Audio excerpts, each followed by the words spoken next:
Okay, now for a good story. Sort of. It starts bad, but it gets good. 8 years ago, this is before you knew me, Ms. Kim. I know your life wasn't complete.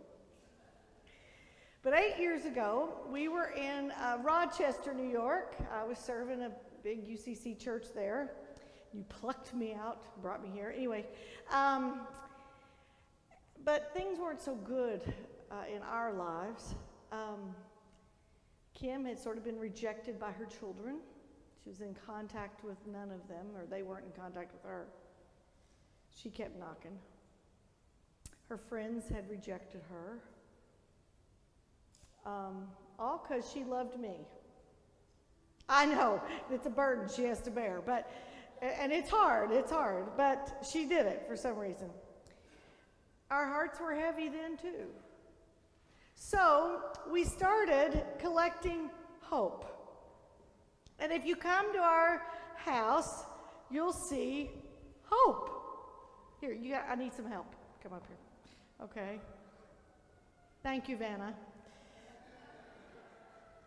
Hope. We hang this over our front door.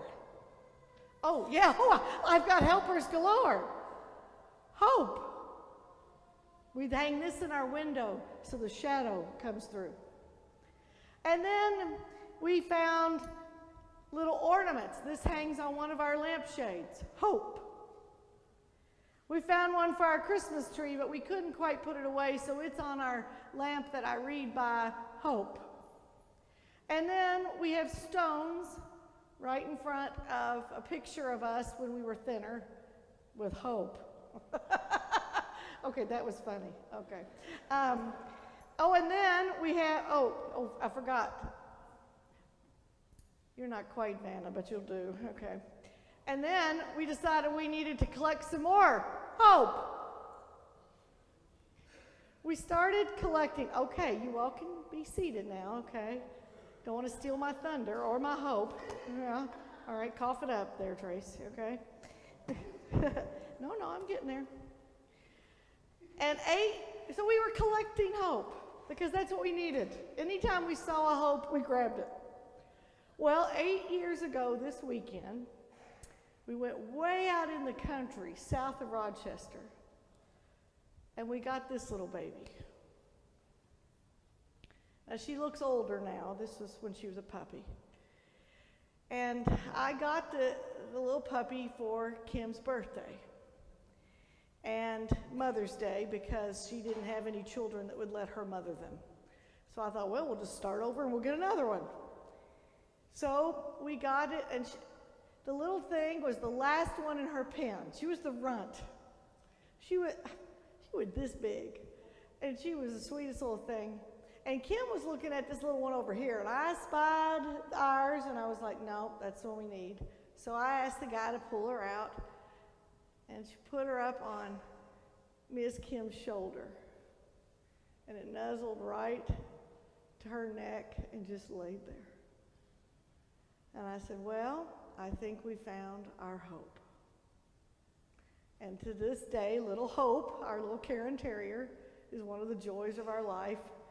And she's a little fatter than she was then, but she's our hope. And you know, we knew to name her that because that's what she brought us. She brought us hope. And she still does. And of course, then I had to get Sadie, which is a whole other story. But anyway, Sadie brings us down to earth, right? Paul Tillich, who was a great theologian. I bet Dr. Nutting quoted Paul Tillich. So I thought, I'm going to get in the ranks of Dr. Nutting. But Paul Tillich talked about hope a great deal in his work. And he said it this way. He just cut to the chase. No hope equals no life. And so the inverse is true. Hope equals life. You might survive, but without hope, you don't really live. And I'm not into surviving. I want to thrive. Hope helps us look forward, not backward. And I think that's why, just like Miss Kim and I, we should always be looking for hope. Collect it. Collect your hope. So what is hope then? It's the feeling of expectation. It's a desire for something. It's this yearning within of something we know we need. It's somehow a feeling of trust that things can get better. That things don't have to stay and remain the way they are, whether it's in the world or in here. A feeling that you'll make it, even when things might not get as good as you thought they ought to. When things don't get better, hope says you will make it anyway. I want you to look at the picture on the cover of your bulletin, if you would. Now, if you could see this in color, but Pascal wouldn't let me run it in color. It's dark, parched earth. And then a little green spout poking up. Imagine that ground. Heavy, cracked, brown. You can almost feel it in your hand. You know how crusty dirt feels? And then when the wind comes, it just blows, and it's cracked, sort of like my skin in the winter. It's like that. But then, there's this little green shoot. Look at that, it's got 2 leaves on it. This little green shoot poking up, shooting up out of the earth, forcing its way to life, forcing its way to the light. Do you know how much strength it took for that little seed to poke through the hard ground? When things get hard, hope gives us new life. It gives us new life in the midst of the hard, nasty places. Hope will give us strength to push through, like that little blade of grass pushes through the dry, cracked earth. We can do the same. No matter how desolate our lives may seem, empty and dry, if we will just hang on to our hope, we can push through. Now, I want to say this too. It doesn't mean everything is all of a sudden wonderful. Hope is not magic. It means you have something to hang on to, and that by hanging on, you will get through. I've told people in pastoral counseling for years, the only way out is through. Whatever you're going through, keep going, because it's the only way you're ever going to get through it. The only way out is through. I also think to help those around us keep going too is part of our call. This is why I picked the story of the paralyzed man on the stretcher. He is trying to get to the source of his hope. He's trying to get to our Jesus. But what happened? Jesus came home. Did you see how the crowd wound up at his front door? Don't ever do that to me. Let me come to church, okay? They were crowding in. They couldn't get one more person through the door. The crowds blocked his way to the door entrance. There was no way they'd get this paralyzed man to Jesus. Did you hear what they did? Someone climbed up on the roof of Jesus' house, took pieces of the roof off. I mean, I don't know where I come from. You don't do that. It's just not done. You don't go disassembling people's homes because you need something. It's called robbery, theft. But they took the roof off. Then somehow they shimmied him up there on a stretcher. I mean, have you ever carried anybody on a stretcher? You don't do it at an angle. So I'm thinking, like somebody's holding his head and somebody's got his feet. And they're just pulling every different body part they have. And they get him up there, and then somehow they rigged it up where they could lower him. And remember, he can't use his legs. They lowered this kind of heavyweight body down. And you know what? He was laying there flat out right by the feet of Jesus. Can you just see it? Wow. Think of the physical work it took to get that man to the foot of Jesus. Think of the courage it took.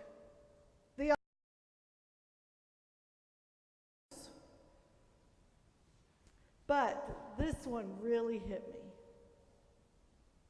We have the strength to lift and bear a friend's immobile weight, the strength to watch and nurse and care through hours long and late. Because we trust in ways unknown, the springs of health are stirred, and thus the mind, the flesh and bone receive Christ's healing word. But listen, go to verse 2. It was this hope and trust that filled the four who walked the road and bore their friend whose limbs were stilled beneath some hidden load. Each foot a stone, each leg a rod, for years he lay in bed in terror of a judging God and paralyzed by dread. The awkwardness of matching strides and one another's pace, while holding up the bed's two sides to keep their friend in place. The crowded street, the roof of clay, the scribes who took offense. Not all of these could turn away those stubborn, loving friends. And then this challenge. Christ, give your church that single hope by which those faithful four could lower down their friend by rope while others blocked the door. Though we may lack your gift to heal, this task is surely ours, to bring to you the lost who feel their need of gracious power. All of us are paralyzed in some way. If not physically paralyzed, maybe we are mentally or emotionally, financially. Something gets us stuck. Anybody here is stuck? Maybe it's something that happened to us. Maybe we did it to ourselves. But are we willing? Are we willing to do whatever it takes to get the hope, to get unstuck? Are we willing to break down whatever barriers exist, real or perceived, to get to the new life that Christ promised us? And are we willing to carry others, to do whatever they cannot do for themselves to give them hope? Did you see the title of the hymn? We have the strength to lift and bear. The question is, will we? I want to end with another story. Now, several of you have met the young man that's sort of hanging out these days with us named Edwin. Edwin and his parents came to us the first week in January, living in their car in our parking lot. They used to have a reasonably good life. They came here from Ecuador 25 years ago. Mr. Pena's a painter, and she cleaned houses. And his work left the state, and their life went with it. They lost everything. Edwin was a 22-year-old student at Norwalk Community College with a 3.0. We did what we could for them. The Pinas are now living in Prospect House shelter. We finally got a bed there for Edwin. Along the way, we're trying to get him job interviews and teach him things and clothes, and we sort of have on the staff what we call Team Edwin. One day he had a job interview, and Tracy found him a shirt downstairs in the clothing closet that was new and clean. Bonnie went and took him to the interview. Vinny picked him up, and Maureen, our bookkeeper, brought him a belt from her teenage son so he could tuck the shirt in. Team Edwin. Anna's given him voice lessons because along the way we found out he could sing. He's a very polite, nice young man, but he doesn't know much about living, and the living he does know has been hard. So I'm like, we're going to get you back in school. That's like my goal. We're going to get you a little job. We're going to get you back in school. I've gone gently with Edwin about God and stuff because he let me know early on he doesn't buy any of it. Okay. So I thought, well, then we'll just show him God. Instead of telling him about Jesus, we'll just be Jesus to him. I took him to the UB group, the interfaith group, so he could see I'm not the only crazy person of faith in the world. And he has friends now that ask him out for Indian food. And then he found out how spicy it is, and he's thinking maybe Ecuadorian food's better. But that day he sang in church. He sang a secular song, but I got him in church. With a little help from my friend Becky Craig Dion. He sang with Becky in our sacred conversation on religion. He loved it. He's here every day during the work week to help clean and move chairs. He made those signs for the cross. He helped set up for the Taizé service that you missed. But it's hard to be on Team Edwin. He needs so much. So much we can't just do for him because we shouldn't. He needs to do it. So we give him regular doses of encouragement. But Edwin runs out of hope easily. He runs out of hope daily. And I think it's because life has been hard, but also because he doesn't know a path to the source. So other day, when he had had a rough day, I asked him where he gets his hope. This is what he shared with me, and I asked him if I could share it with you, and he said, of course. These are his words. Last Wednesday, Reverend Sarah, I woke up at the shelter, and I felt pretty hopeless. After you returned from Buffalo last weekend for your grandson's first birthday, I saw you Wednesday night after a meeting. You looked tired and ready to go home. He was right. But you hugged me, and then you told me that I told you that while you were gone, Reverend Sarah, I had applied for several jobs, and I applied to the University of Bridgeport. Reverend Sarah, your face lit up. You got tears in your eyes, and you told me you were so proud of me. And then he said these words. That's when I knew you really did care.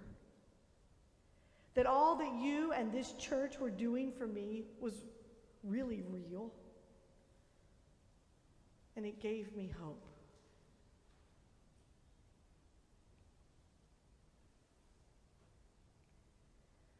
That night when Edwin checked in with me, as he always does every night from the shelter, he signed his text, "Blessings to you, Reverend Sarah. Love, Edwin." That'll give me some hope.